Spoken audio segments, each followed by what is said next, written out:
Sometimes, weather can affect our choice of food for the day. On a hot and stuffy day, we prefer to eat something light and easily digestible.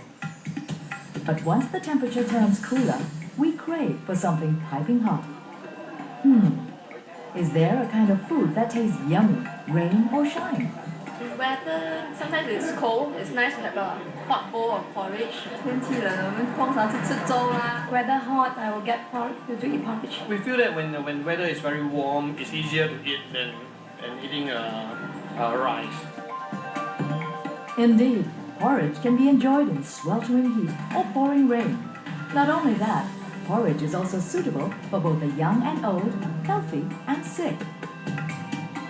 With a growing interest in healthy eating, this traditional Chinese dish is not just popular locally, but is slowly gaining international acceptance. When I started eating congee or porridge 5, 6, 7, 8, 10 years ago, I fell in love with the rice, and it's not sweet, it's savory, and I like that very much. This is like a must-have on Sunday. Yeah, because it is very healthy, not very oily. If you're really health conscious, you can have the fish porridge, which is absolutely, fantastic. It's not so salty and it fits my taste. It's very good, and it has a kind of milky taste to me.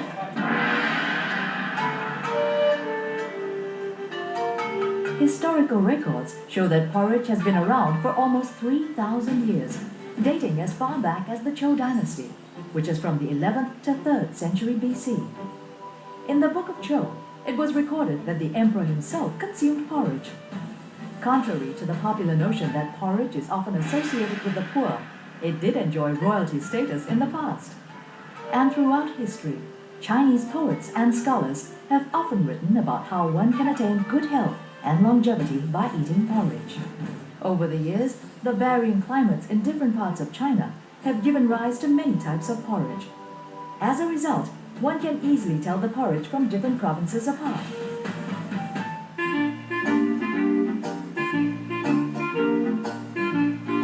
Sticky and gluey, that's the way the Cantonese like their porridge. In order to cook a bowl of Cantonese porridge, you have to simmer the rice very slowly over low heat and stir constantly until the rice is almost dissolved into a gluey mixture. You need to stir the porridge to prevent it from forming a crust at the bottom of the pot.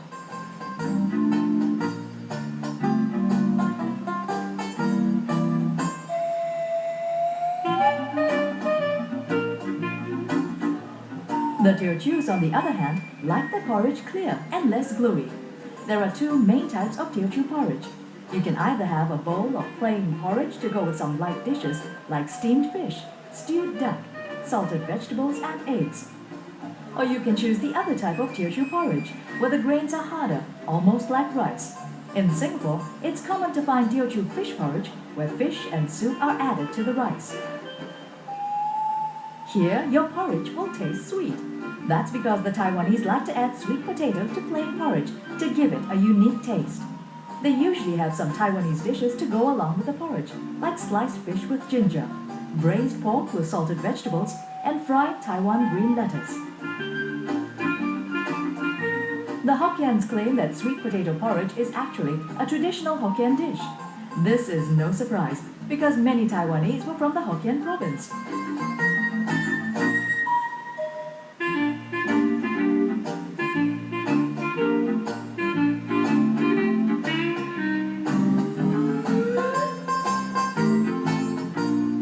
In northern China, where the climate is colder, porridge is cooked with millet. In addition to millet, they also use oatmeal and other whole grains to cook porridge. It's often served with dumplings and buns, which complement the porridge nicely. With so many types of porridge to choose from, which are the all-time favorites? I prefer the Teochew porridge because you get to choose the dishes, and the dishes are actually they have a large variety of dishes to choose from. Teochew is like a very plain, not much oil. I think I prefer Cantonese. Yeah, I think it's the texture. I prefer the gooey texture. Yeah, and prefer having the ingredients inside the porridge. 喜欢吃广东粥，因为它比较润滑，比较幼嘴啊，吃的比较爽口。Indeed, Cantonese and Teochew porridge are the most common and well-liked porridge in Singapore. The Cantonese call it chok, while the Teochews call it mui. Let's check out a stall at Tiong Bahru Cooked Food Centre that's been selling traditional Cantonese porridge for almost half a century. The stall's specialties are pork porridge, chicken porridge, and fish porridge. The founder of this stall, Mr. Yip Che Wah, started selling porridge on pushcarts around Kim Pong Road in 1956. He finally settled down at Tiong Bahru Cooked Food Centre in 1968. Business flourished, and since then, Wah Yuan Porridge and Chicken Rice has set up 5 other branches in Singapore. One of which came about when the Singapore Tourism Board approached them to set up a stall at Chinatown's Food Street, featuring 18 stalls that sell the best food in Singapore. Mr. Yip, who's now 80 years old, has retired and has handed the business over to his children. This stall at Tiong Bahru is left to Mr. Yip's daughter-in-law, Veronica Yip, to tend to. 56年嘅時候啊，就我原本係做一個船廠嘅，56年嘅時候嚟咗罷工。咁啊罷工呢，咁我係有老婆又有仔女，咁啊罷工就冇人工嘅，咁我要去食飯㗎嘛，咁啊所以呢，我就想到呢就係賣粥，咁啊喺呢個劍幫咧嗰時咧就做咗12年，12年咧就68年咧就搬嚟呢度。Indeed, life was very different back then. Each bowl of porridge was sold at only 30 cents. Nowadays, you can't even buy a loaf of bread or a cup of coffee with 30 cents. Mr. Yip's children also recall juggling schoolwork with helping out in the family business. I think I remember I only 7 or 8. I really started to help my father. I helped my father after my school day. I still put my uniform, help to carry chair and table and set everything for my father. Then of course after school I need to go back home and help my father do some preparation work. We do not have amusement. Mr. Yip says the secret behind their mouth-watering porridge lies in the well-soaked rice and rich broth. 先咧，嗰啲米咧就要預早幾個鐘頭浸住佢先，係咪？煲嗰陣時咧變咗容易煲啲。啊，咁我哋揾緊咩嘢煲咧？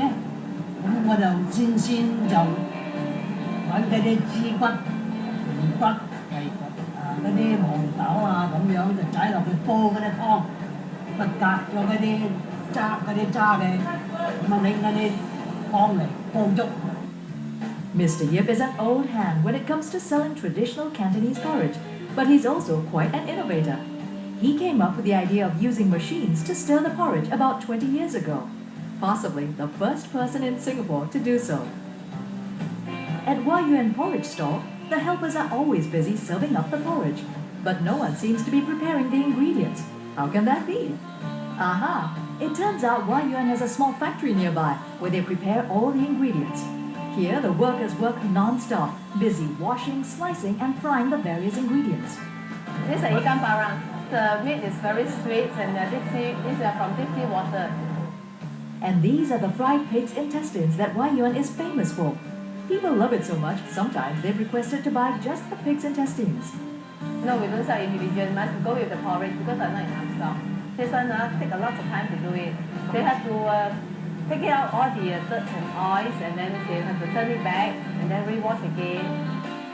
Don't go away, because after the break, we'll bring you to a stall that's still using charcoal to cook porridge after all these years.